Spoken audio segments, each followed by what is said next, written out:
I don't know who he is behind that mask of his, but I do know when we need him. And we need him now. Yes, Commissioner. Can you come to headquarters right away?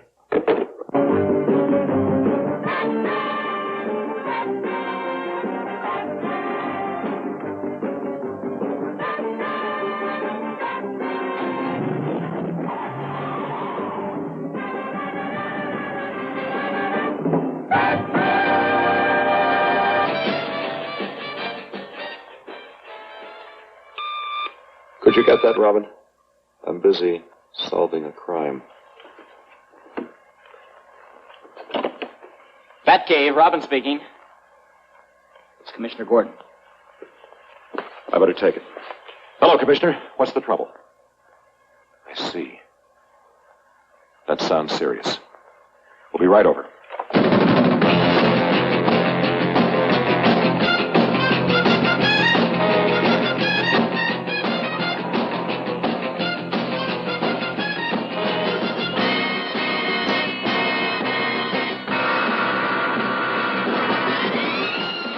May of 1939, a character created by Bob Kane first appeared in Detective Comics. He was called the Batman. In the next 5 decades, Batman would appear in countless comic books, theatrical serial films, a television series, and feature-length movies. Each time the Caped Crusader graces the screen, be it movie or television, the nation becomes caught up in a phenomenon known as Bat Mania.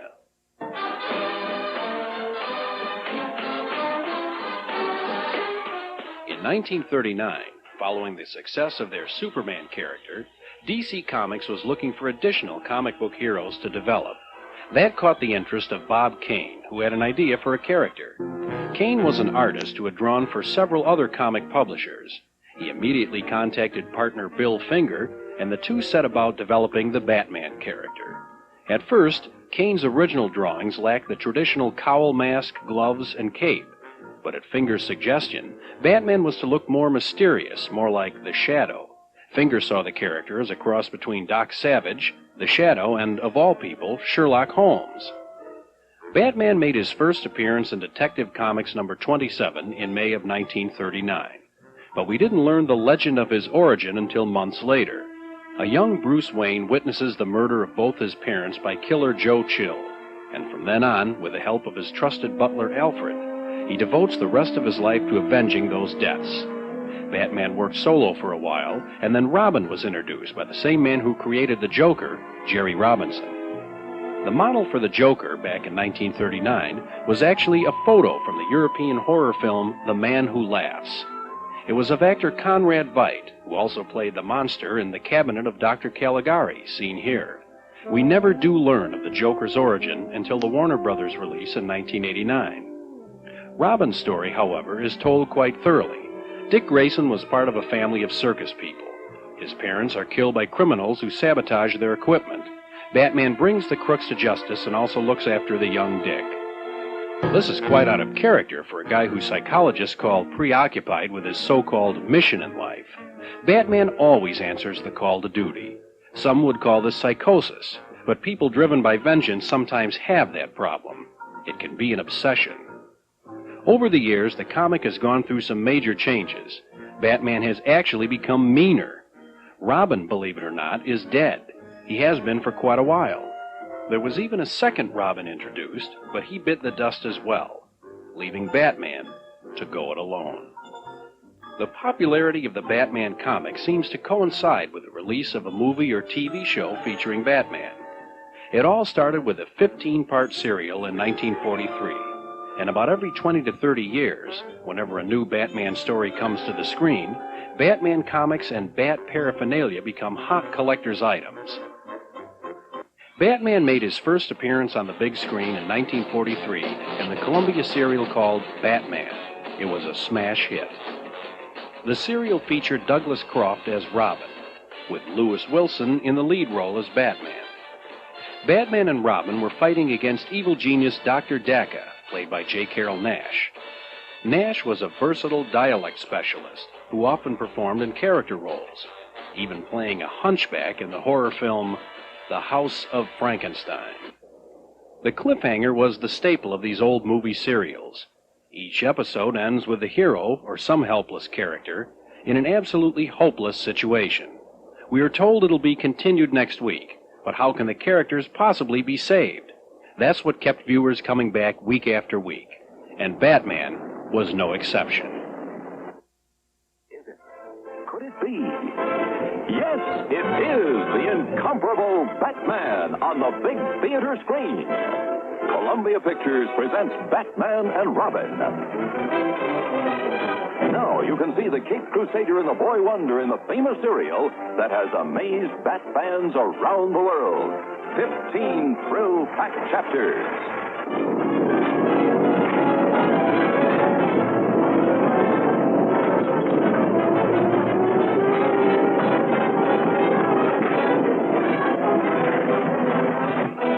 You'll gasp, you'll cheer as Batman and Robin battle for justice in the adventure of the century. These pulse-pounding episodes will rivet you to your seat. Don't fail to see Batman and Robin. This serial has been out of print for a while due to the anti-Japanese sentiment that's sprinkled throughout the film. But the serial did present its characters fairly closely to their comic book counterparts. Our Batman here is driven to save the world and to bring his arch-rival, in this case Dr. Dacca, to justice. Even the villains were reasonable facsimiles of the original Kane-created bad guys. Batman next appeared on the screen in 1949. Again, it was a serial film, and again it was for Columbia Pictures. This time, Robert Lowry starred as Batman, with John Duncan as Robin. The new adventures of Batman and Robin introduced us to a few more characters from the comic books, including Commissioner Gordon, played by character actor Lyle Talbot. In this one, Batman and Robin have to contend with the Wizard, seen at the left. The Wizard's secret weapon has to do with broadcasting power, much like radio or TV waves are transmitted. Again, this serial continues a tradition of cliffhanger endings. Each episode winds up with a terrible, hopeless situation, only to be easily resolved in the beginning of the following week's episode. Batman and the police work closely together in this one, whereas in the first serial, they were adversaries, and Batman found it necessary to hide from the police. We also see Bruce Wayne don a disguise other than his Batman getup as he tries to pump the Wizard's gang for information. We're also witness to the breaking down of the Wizard's invention. This usually only happens at the conclusion of a serial, but this time around, it actually happens in the middle. During this period in Hollywood's history, the serial was a staple at the weekend matinee. Studios rushed to put out what the public demanded. With serials, it was always a question of quantity, not quality. And the public wanted plenty of Batman. Even though the serial was a success, all was pretty quiet on the Bat front for the next 20 years or so. Then, in 1966, the ABC TV network had an opening for a mid-season replacement show, and Batman the TV series was born. The network even used the show's main characters to kick off its new fall season in a special promotional film. As a matter of fact, the footage you're about to see has never aired on television. Someone has stolen a show from this fall's new season of ABC programs. Holy grand larceny! Who would do such a thing? No doubt some poor wretch who's more to be pitied than feared. Commissioner Gordon has a preview of ABC's new shows in his office right now. What's this? It's a Bat Mike Review cartridge I invented for the commissioner last week. It should have all the ABC fall shows on it. Let's check it against the schedule. I'll just slip this cartridge into this special set and see if it's been tampered with. Ordinarily, Robin, your Aunt Harriet and I don't permit you to watch television until after you've done your homework and caught your criminals. But I'm afraid we'll have to make an exception this time. The 1960s was an era of awakening awareness, so the only way to present an idea like Batman in the psychedelic decade was with plenty of camp.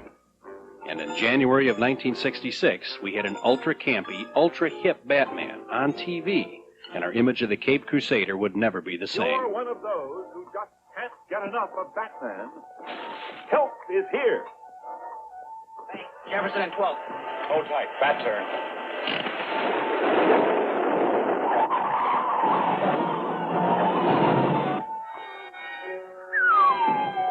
Surrender We've got you, fake bandit.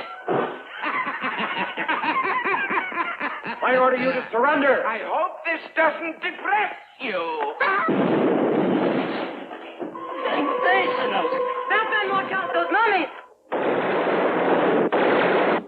Sometimes I think people expect too much of us, Batman. They have a right to expect it. But we're only human. There. Feel better? It's only temporary relief, we know. But the next episode is just a few bat hours away.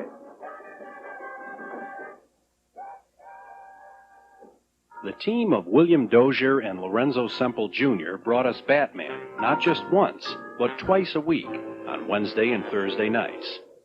They also brought all of the dynamic duo's most hated villains to the small screen. The Joker, played by Cesar Romero. The Riddler, Frank Gorshin. The Penguin, Burgess Meredith. And Catwoman, played by various actresses. All appeared on the TV show that was to actually last only 3 seasons. The idea behind the show was to present it for 2 different audiences.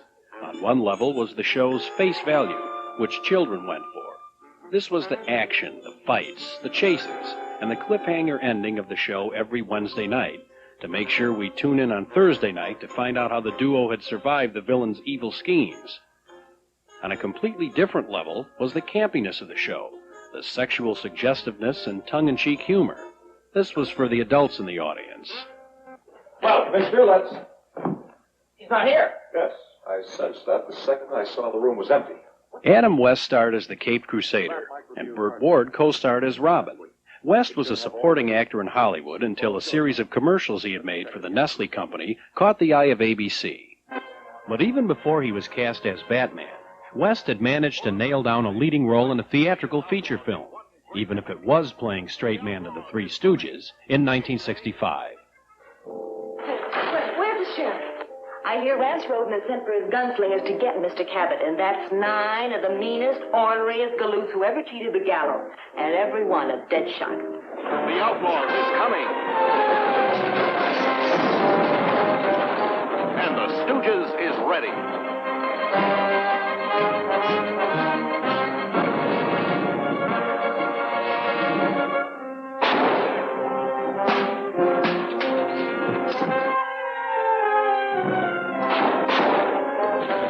Was the West that was.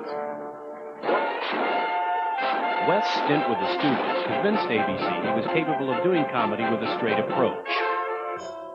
He had originally intended to go to Europe and appear in a series of spaghetti westerns a la Clint Eastwood, but when offered the chance of doing Batman, he quickly changed his mind. Believe it or not, West modeled himself after film star Errol Flynn's roguish, tongue-in-cheek film persona. It really worked. After West read the original script by Dozier, he was convinced. Week after week, the Caped Crusader copes with the tricky traps of vicious villains.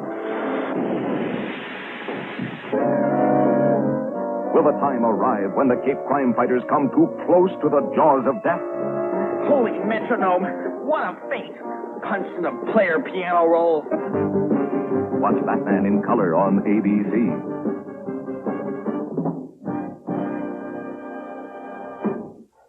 West often complained that people didn't realize the show was being played for laughs. He felt people didn't take him seriously as an actor. This was especially true after the critics panned the premiere of the show. They just didn't get it. However, his millions of young fans ate it up. Are you ready? Ladies and gentlemen, please welcome the greatest crime fighter of all time, Adam West, Bruce Wayne, millionaire philanthropist, Batman. Have you seen any unusual-looking people around here? Oh, me? Do you recognize me? Do you really? Dr. Spock? Arnold Schwarzenegger. I'll just stand here for a few moments and let you admire my incredible crime-fighting physique. Yes, watch this, kids. How's that, huh? Nothing, a piece of cake. Anyway, it's great to be here in Kansas City. It's great to be anywhere. I've been a bat for about 25 years now. It gets very lonely in the Bat Cave. So it's always great to get out and have a chance to meet you crime fighters of all ages in person. I really enjoy it. It seems everyone enjoyed the show but the critics. The public loved it, and ratings soared right through the ceiling. Batman became one of TV's top 10 programs, and in its second season, it even introduced new Bat vehicles. Holy Guadalcanal, Batman. What now? What now? Why, everything's new as Batman and Robin battle crime with a battery of wonderful new Batnovations. The Batcopter, the Batboat, the Batcycle, and flash, a late bulletin from the Cape. 3, 2, 1. The Bat Rocket blasting off. See the dynamic duo dangle from new heights of danger. Careful, Robin. It's quite a drop. See them batter their way through new bat ventures with old friends. Correction teams. Holy D'Artagnan. I'm not just pussyfooting around this time, Batman. Meet their wild, weird new Batversaries, the archest criminals of all crime. Be with Batman and Robin twice weekly, in color, of course, on ABC.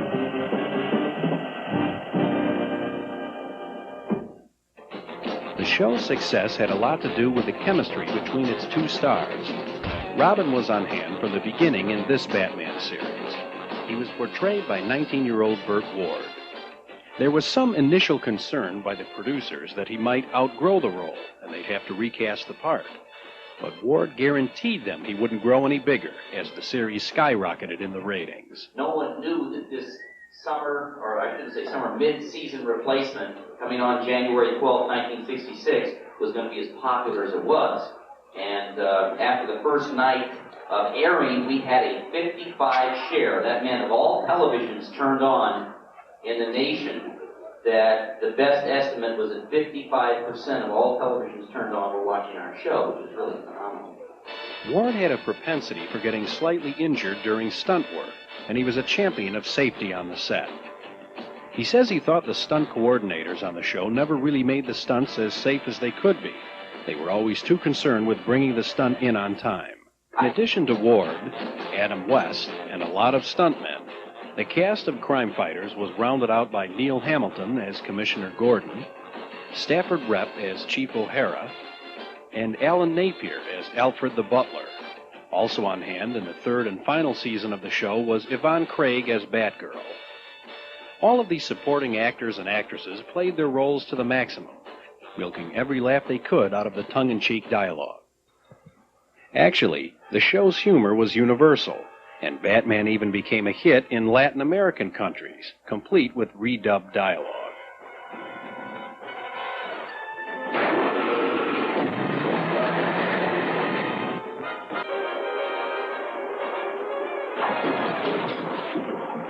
La Mujer Gato. El Guasón. El Pingüino. El Acertijo.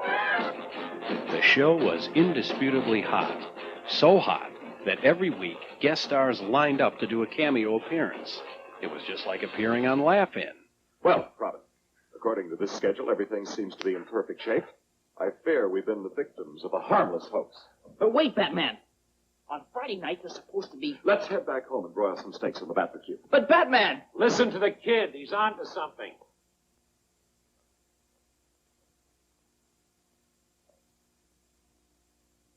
There's someone under that desk.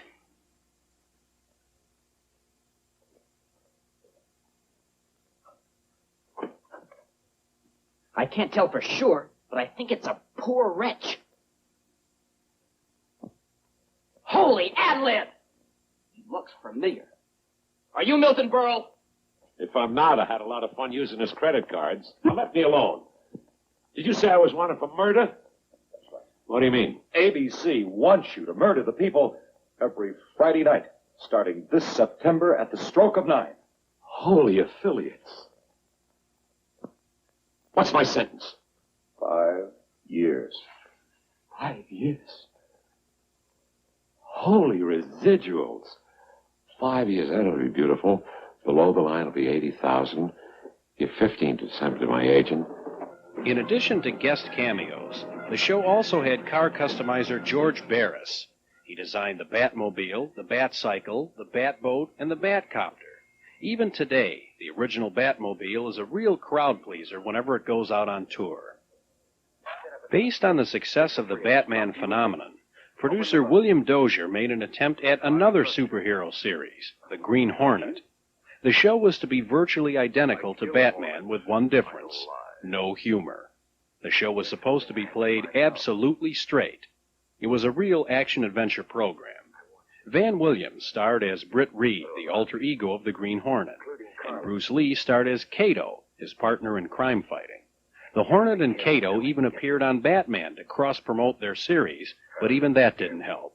The show bombed, despite the fact that Batman and Robin gave the show its network send-off. Another challenge for the Green Hornet. His aide, Kato, and their rolling arsenal, the Black Beauty. On police records, a wanted criminal, the Green Hornet is really Britt Reed, owner-publisher of the Daily Sentinel. His dual identity known only to his secretary and to the district attorney. And now, to protect the rights and lives of decent citizens, rides the Green Hornet. In its attempt to copy Batman, the Green Hornet even had its own variation on the Batcave and Batmobile. Black Beauty ready to roll.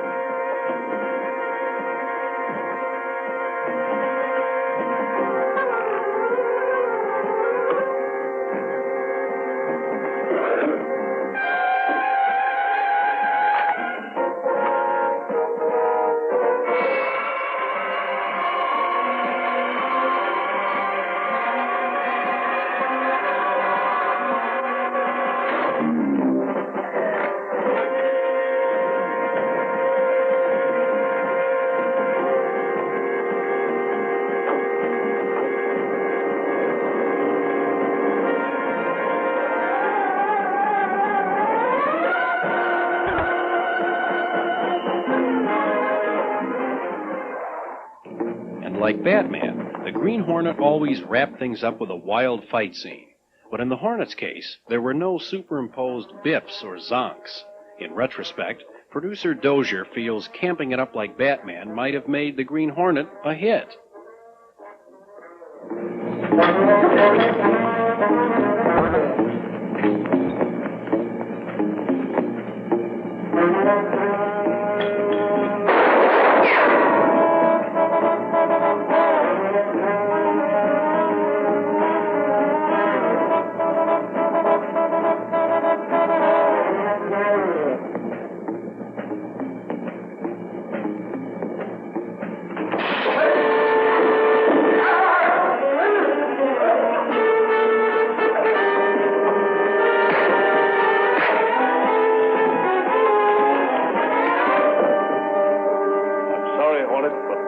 To happen sometime. You and I have been on a collision course for years.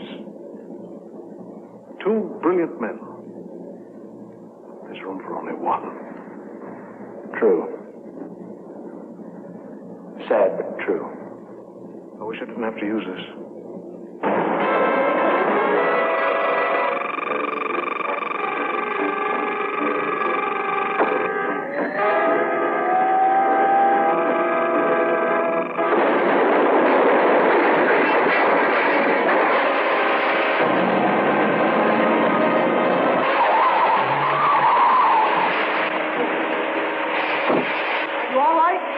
Fine, Kato. You timed it just right.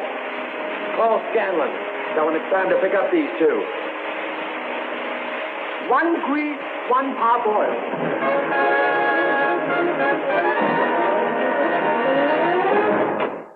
Even though the Green Hornet flopped, Batman continued nevertheless. But the element that intrigued audiences about the Batman show was the same element that was responsible for its eventual demise. After a while, viewers wanted more than silly, contrived fight scenes and ludicrous crime detection. As the show began its third season, a new character was introduced to try and boost the ratings and to give Batman a potential love interest. Her name was Batgirl. Fear not, America. They are still on duty, that legendary duo. Still humbly withholding their true identities under the guises of a noble flying rodent and a commonplace backyard bird. To the Batmobile. But what's this? That's no tricycle, citizen. Holy femininity. Batgirl. Batgirl? Batgirl? Batgirl? Zap and zonk. Biff and Splat. What reassurance in those sounds. Well, the dynamic duo now becomes the tremendous trio. Batman in color on ABC.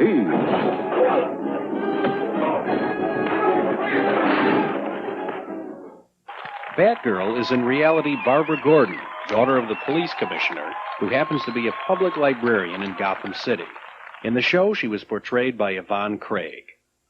Craig, seen at the far right, grew up wanting to be a serious actress, and when approached with the possibility of playing Batgirl, she told producers she had never even seen the show. Initially, her character was supposed to be a bit sarcastic, but by the time the character actually appeared on the air, she was toned down and was just another member of Batman's gang. High noon in Gotham City. A deserted warehouse on the outskirts of town. And a ticking bomb spells trouble for Batman and Robin. Holy breaking and entering. It's Batgirl. Quick, Batgirl. Untie us before it's too late. It's already too late. I've worked for you a long time, and I'm paid less than Robin. Holy discontent. Same job, same employer means equal pay for men and women.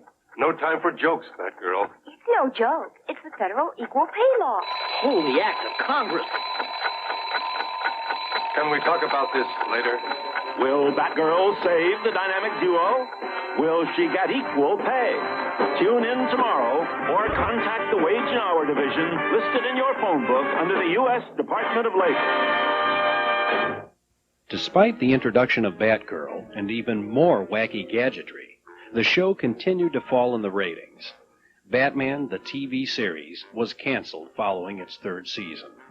But not before 20th Century Fox released a big-budget Batman feature film showcasing the series' most popular villains. Emergency. Batman speaking. Warning all of you to brace yourselves for big news. The biggest. Tell them, Robin. Holy superlatives, Batman. It's really exciting. Soon, very soon, Batman and I will be batapulting right out of your TV sets and onto your theater screens. That's right, Robin. Our first full-length motion picture feature in color opens a whole new world of thrills.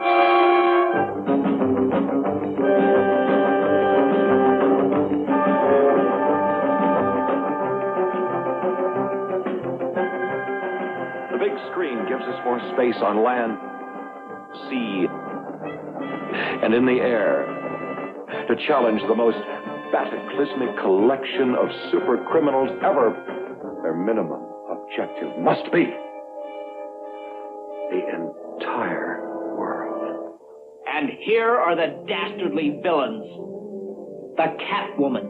Oh, you're going to see the perfect crime when I get Batman in my claws. The Joker. Have you heard this one? It'll kill you, Batman. The Penguin. There are two eggs this wily bird is going to scramble. Batman and Robin.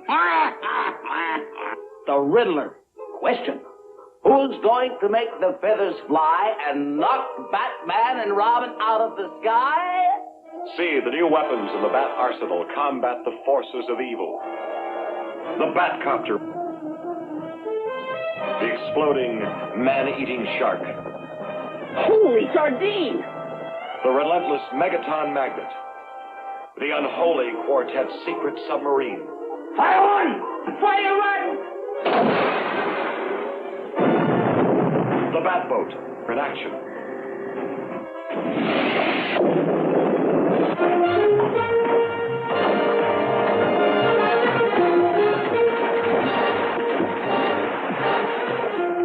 The deadly disintegrator. The attack on the Batcave. Holy hallucination! You'll blast through the skies on these mad, manned missiles. And you'll be with me, Robin, at the Bat Scanner. eavesdropping on Batman's romance. And you'll shudder at the death-dealing Polaris missiles. Brace yourself, Robin. This could be the end. And that's just a sample of the exciting exploits ahead in our first feature motion picture. Holy memoranda, folks. Make a note not to miss it. Good thinking, Robin. Following the cancellation of the TV series, Adam West's career continued, but he didn't set the world on fire. He did personal appearances and appeared in films like The Happy Hooker Goes Hollywood and Zombie Nightmare. At press get-togethers, he says he would have loved to have played Batman in the 1989 Warner Brothers film, but all they offered him was a cameo role, playing Bruce Wayne's father in the scene where the family gets killed. Aside from the occasional reunion show with the rest of the cast, West lives with his family in Ketchum, Idaho, but he still can't escape Batman's indelible persona. We wanted to see if Adam would try it on. That's one of the best amateurs I've ever seen. It is an amateur, definitely. It really is. It's very good, except he's had a lobotomy. Burt Ward tried a few other shows after Batman. He landed a role in a soap opera, Santa Barbara, and he tried his hand in movies with titles like Night School and Scream. On the Bat front, he also provided the voice of Robin in an animated cartoon series. He's now out of show business and runs a largely successful licensing firm in Los Angeles. But, like Adam West, memories of his superhero image will probably be with him forever. Did anybody know that Joan Collins played one of our Cyrus? And Shelley Winters was a real character. She was a real character. See, I was 20 years old then. Shelley Winters had a reputation. Anybody know about Shelley Winters' reputation? She likes younger men. And everybody had been teasing me on the set, watch out, because when Shelley Winters comes out, she is going for you. And I said, no. And so at the scene that Shelley Winters was supposed to enter is that Batman and Robin were tied up in electric chairs. That's right, we were going to be electrocuted, and there certainly wasn't a lot of room to move. And she came on, and I met her, and actually she's a very, very nice lady. But she kept inviting me to go back into her dressing room. And I kept very nicely declining. And I think it was the third day of the show that she says, she'd been telling me, she says, Bert, I have this book for you, I want you to read this book. You know what the name of the book was? The title? The Delights of Older Women. Shelley Winters notwithstanding, critics of the show are quick to point out that the TV series was about as far off from the original Batman character as you could get. So when the show was finally canceled, many serious comic book readers were jumping with joy. West's portrayal of Batman was indeed tongue-in-cheek, a far cry from the somber, remote, and emotionally dead character from the comic books. There was obviously more on the Adam West Batman's mind than just mere vengeance. He managed to keep his wits and his wit, no matter what the circumstances. And after the show's cancellation, it would be another 20 years before the Caped Crusader would be seen on the big screen. This time, he would be truer to the comics, and he would be the centerpiece of one of the most eagerly awaited motion pictures of all time.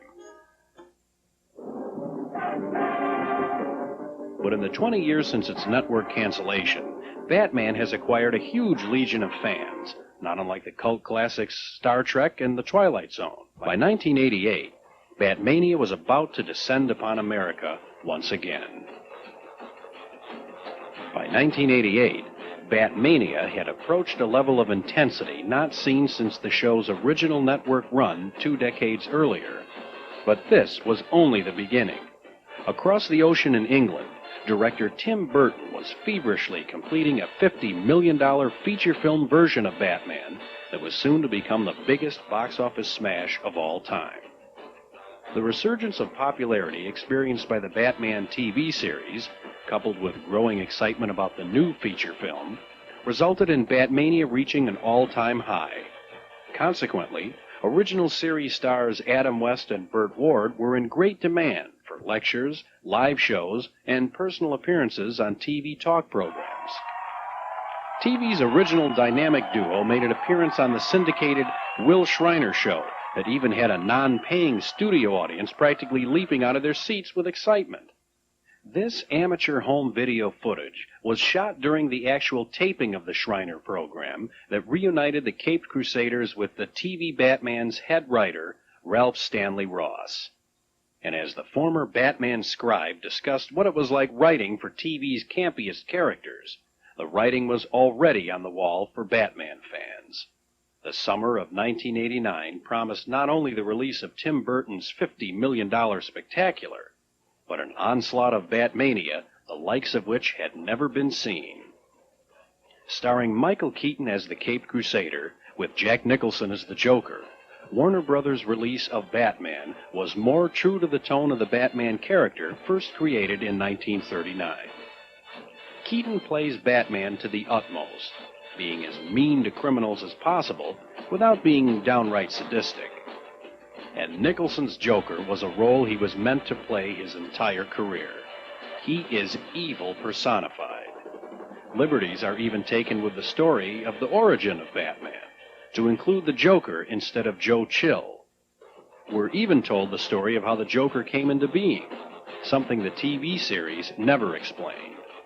The sets for Gotham City also recall that dark, gloomy atmosphere that Kane and Finger were able to convey in the early comic books.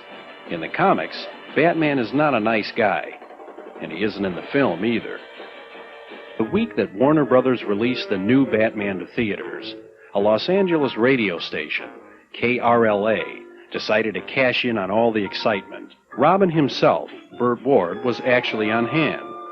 Also joining in the fun was the Joker, Cesar Romero, the Penguin, Burgess Meredith, and Catwoman, Julie Newmar.